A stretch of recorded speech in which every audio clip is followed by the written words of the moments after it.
সম্মানিত প্রিয় গাইস, আপনারা দেখতে পাচ্ছেন আমি দাঁড়িয়ে আছি এখন ট্রেনের রাস্তায়। এটা হচ্ছে কুড়িল বিশ্ব রোড। কুড়িল বিশ্ব রোড ট্রেনের রাস্তায় দাঁড়িয়ে আছি এখন।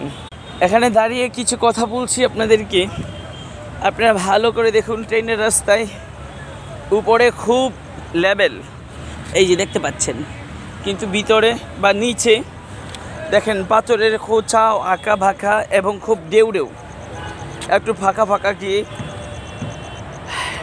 ফিলার দেওয়া। মানুষ নিচে পাড়ায় হাঁটলেও কষ্ট হবে, বরং ফিলারেই হেঁটে যেতে হবে তাকে।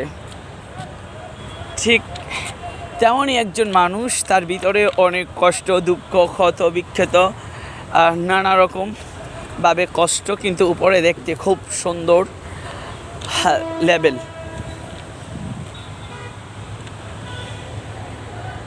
উপরে লেভেল এবং ভিতরে অনেক ক্ষত বিক্ষত ট্রেন আসছে।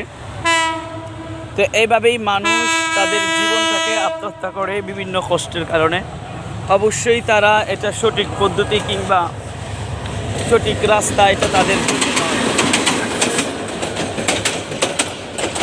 তবে এই ক্ষত বিক্ষত রাস্তা দিয়ে ট্রেন যেরকমভাবে সুন্দর করে দৌড় দিয়ে তার গন্তব্যস্থলে পৌঁছে যায়,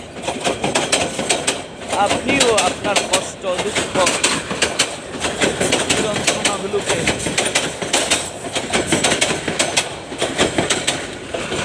যন্ত্রণাগুলোকে কারো কাছে না বলে আল্লাহকে বলুন, আল্লাহ সব সমাধান করে দেবে।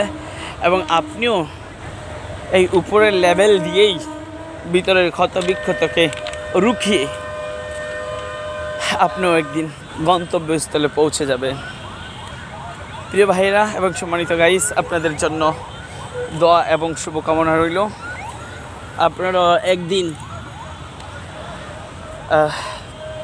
গন্তব্যস্থলে পৌঁছে যান। আপনাদের জন্য দোয়া এবং অত্যন্ত দোয়া এবং শুভকামনা রইল। আপনারা আস্তে আস্তে করে আপনাদের গন্তব্যস্থলে পৌঁছে যান।